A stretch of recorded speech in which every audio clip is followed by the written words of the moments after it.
मैं नौशाद अशरफ, आप देख रहे हैं मधुबनी खबर। इस वक्त हमारे मौजूदगी मुरली चक के बिस्पी विधानसभा में है, जहां हमारे साथ मुखिया जी है और जन सुराज के जिला अध्यक्ष भी रह चुके हैं। उन्होंने पुलिस प्रशासन पर गंभीर आरोप लगाया है कि पोखर के जीर्णोद्धार के समय उनको गलत ढंग से रुकवाया गया और मुआवजे के तौर पर 1.5 लाख घूस पुलिस प्रशासन ने ले लिया है। वही पुलिस प्रशासन पर यह भी गंभीर आरोप लगा है कि वे शराबबंदी का उल्लंघन करते हुए शराब का सेवन भी करते हैं और शराब कारोबारी से पैसे की घुसखोरी भी लेते हैं। तो इन सभी मुद्दों को पूरी तरह से जानेंगे और क्या है सच्चाई वो मुखिया जी खुद बताएंगे।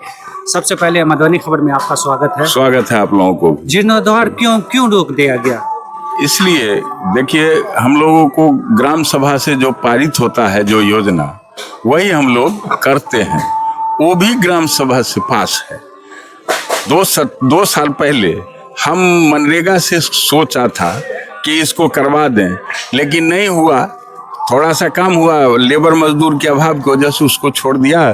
तब तक हमें बिहार सरकार की चिट्ठी मिली कि आप जो पोखरा या बसावट या इस तरह का जो है जो काम सार्वजनिक जगह है, वहाँ पर आप ऐसे जगहों को जीर्णोद्धार करवा करके, सूखा क्षेत्र हो गया है चूँकि, इसलिए इसको आपको जीर्णोद्धार करवाइए।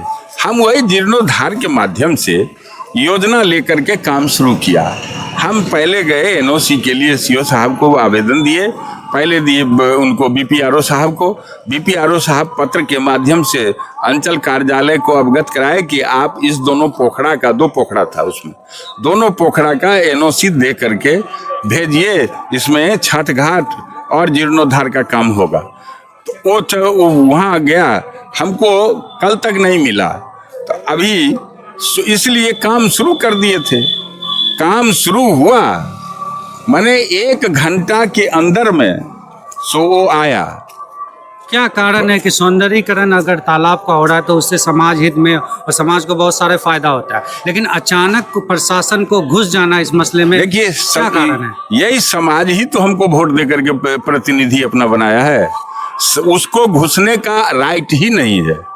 चूंकि पंचायती राज एक्ट के मुताबिक हम ग्राम प्रधान में चुने गए हैं, तो हम जो भी काम होगा पंचायत का, वो मेरे द्वारा और ग्राम सभा से पारित होकर के ही होगा।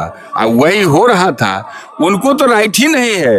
उन पर तो क्रिमिनल केस चल जाएगा। उनको मालूम नहीं है, वो पढ़े लिखे लोग नहीं है इधर होगा। इसलिए उनको चाहिए कि अपना जान बचाने के लिए यहाँ से रातें में बढ़िया बिस्तर लेकर के भाग जाए, नहीं तो हम जान छोड़ने वाले नहीं। हम एसपी साहब, आईजी, डीआईजी, जहाँ तक हमको जाना पड़ेगा हम जाएंगे, लेकिन इस आदमी को छोड़ेंगे नहीं। और ये जहाँ भी जाए हमारा पैसा लौटा दें। दरोगा जी पर ये भ्रष्टाचार का भी आरोप लगा है। बहुत सारे जो आरोप लगे, जैसे कि वो शराब का सेवन करते हैं, चारों तरफ घूमकर शराब कारोबारी से पैसा वसूलते हैं। तो ये सब सच बात है? ये सब का सब सच है। 16 आना नहीं, 64 आना सच है। इसलिए कि ये हमारे सामने की बात है कि एगो दारू वाले को यहाँ पकड़ा और वो अपने घर पर जा करके उसको 50,000 रुपया दे दिया, सबको छोड़ दिया, उसको दारू बेचने के लिए छोड़ दिया, अपने चला गया। अपने जो इनका दारू वाला एक जमादार आता है यहाँ, कौन पांडे है, वो अपनो दारू पीता है। जो पोखरा के नजदीक अभी जो लोग गए थे, जो शीशी और बोतल और गिलास चौकीदार के साथ वहाँ पिए हैं, उसका फोटोग्राफी करवा करके हम लाए हैं। वहाँ भी पिया। हम 50 सबूत आपको हम कह दिए हैं। हम सारा सबूत इकट्ठा करते हैं इनके खिलाफ में, जितना भी सबूत है पूरा पतौना थाना का, सब आप लोगों के हम अपने माध्यम से आप लोगों को पहुंचाने का काम करेंगे।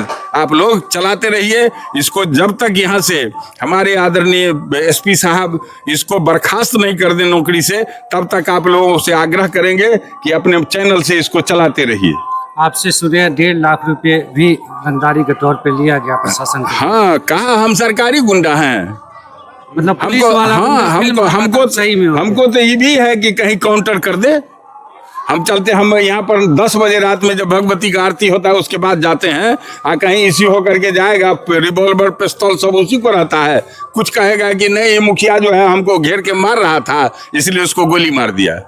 इनकाउंटर भी कर सकता है वो कहा है सरकारी गुंडा है हम, इसलिए आगाह कर दिए हैं। आप लोगों के माध्यम से हम एसपी साहब को भी इस बात की जानकारी देना चाहते हैं कि इस आदमी को यहाँ से बर्खास्त किया जाए।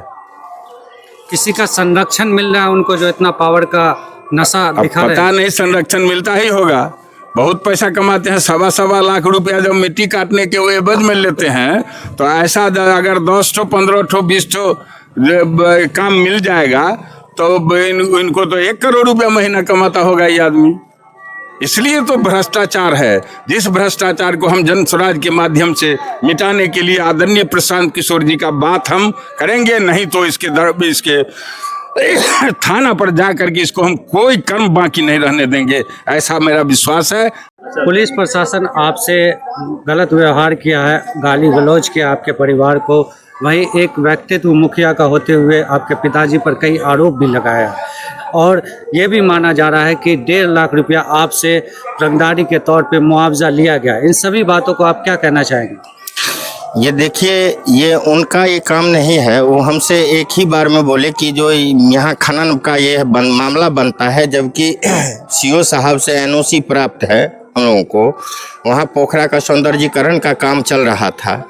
और मैं चाहूँगा कि आप लोग भी उस जगह का ऑन स्पॉट जगह का फ़ोटो ले लिए, उसका वीडियो बना लें कि अगर वो 10 फीट में भी गड्ढा खुना मिट्टी की खुदाई हुई है और जो भी मिट्टी की खुदाई हुई है वो मिट्टी सारा भिंडा पे रखा गया है, भिंडा सरियाने के लिए, भिंडा को सही करने के लिए।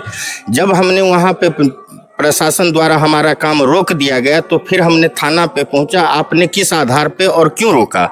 तो वो हमारे साथ जो पुलिसिया व्यवहार होता है, गलत व्यवहार, वो पुलिसिया व्यवहार करते हुए हमसे 1.5 लाख रुपया मांगे।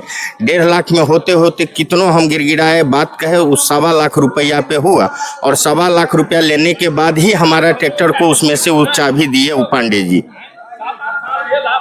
क्या मांग करते हैं आप? हम जिला प्रशासन से, उसमें भी इन सबों का कप्तान है, कप्तान होते हैं हमारे एसपी साहब। मैं एसपी साहब से यही मांग करना चाहूँगा कि एसपी साहब ऐसे भ्रष्ट पदाधिकारी को, ऐसे चोर पदाधिकारी को यहाँ से अविलंब निलंबन करें, इनको पदमुक्त करें और ये कारण ये उतना पैसा कमा लिए हुए हैं जो ये बैठ के खा सकते हैं।